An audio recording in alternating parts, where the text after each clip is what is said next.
Bonjour à tous, ici Lucas Marchand pour les investisseurs. Bienvenue dans ce nouvel épisode de Mental d'investisseur, l'émission où on fait le point sur les marchés, on vous aide à décider et on regarde ce qui se passe dans le monde de la finance. Aujourd'hui, j'aimerais vous parler d'une décision importante que j'ai prise hier soir. J'ai décidé de vendre une partie de mes actions, ou plus précisément, j'ai décidé de sécuriser une partie de mes gains. On va refaire un petit peu l'histoire de ce qui s'est passé pour comprendre pourquoi moi je décide de faire ça maintenant. On a vécu un grand crash qui nous a fait descendre très rapidement au niveau des prix sur les actions, sur tous les indices du monde. Ensuite, on a eu un rebond très puissant. Et ensuite, on a eu une stabilisation.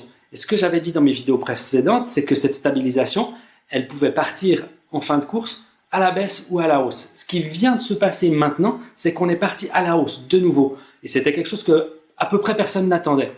Donc, on est en train d'avoir une espèce d'euphorie qui s'installe doucement sur les marchés. On a des prix quand même qui sont très élevés par rapport au niveau d'incertitude qu'on a. Et donc, je pense que c'est un bon moment pour prendre certains bénéfices. Si vous avez suivi mes conseils, en particulier si vous avez suivi les conseils qui sont dans mes publications, vous avez acheté au cœur de la crise autour du 23 mars de nombreuses actions. Et sur ces actions, si vous les avez achetées dans cette période-là, il est certain que vous êtes assis sur des gains massifs. Maintenant, ce que je vous recommande, c'est pas de tout vendre. Je vous recommande plutôt de faire comme moi et de prendre les parts les plus rentables de vos investissements. Si vous avez des gains qui sont autour de 50%, parfois ça peut aller jusqu'à 100%, ça a été le cas sur mon portefeuille, eh bien, ces gains-là, vous allez les sécuriser. Comme je vous l'ai dit, on est parti dans une nouvelle vague de hausse. Peut-être qu'elle va s'arrêter demain, mais peut-être qu'elle va continuer. En tout cas, c'est un mouvement qui est puissant et qui, comme il y a une euphorie qui s'installe, on peut s'attendre à voir encore plus de hausse. Donc, on ne va pas vendre tout simplement. Ce qu'on va faire, c'est que maintenant, on va poser des stop-loss. C'est ce que j'ai fait moi. Un stop-loss, donc, c'est un système qui vous permet de vendre si l'action se remet à baisser à un certain niveau de prix. Et ainsi, je suis sûr de sécuriser les gains que j'ai déjà acquis depuis la crise. Et ça me permet donc de faire de la plus-value tout en restant positionné sur toutes les valeurs. Sur aucune de mes valeurs, j'ai posé un stop-loss qui me permet de tout vendre. Ce que je fais simplement, c'est que je prends des plus-values sur mes meilleures positions en vendant une partie. Voilà un peu le conseil que je voulais vous donner aujourd'hui. Je pense que c'est important que vous suiviez un petit peu la logique de mes investissements, ce que je fais moi-même et ce que je recommande dans mes lettres. C'est quelque chose qui est vraiment essentiel pour moi parce que pendant cette crise, j'ai vu beaucoup de très mauvais conseils.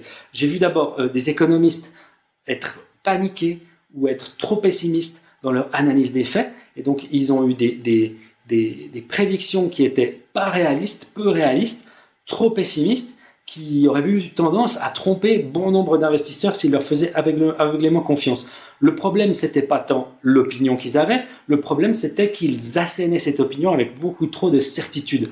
Et donc, lorsque vous investissez, la certitude, c'est votre pire ennemi, et vous voulez donc investir en prenant en compte tous les scénarios possibles. C'est ce que je fais avec mes stop-loss. Si ça monte, je suis gagnant, si ça descend, je suis gagnant aussi.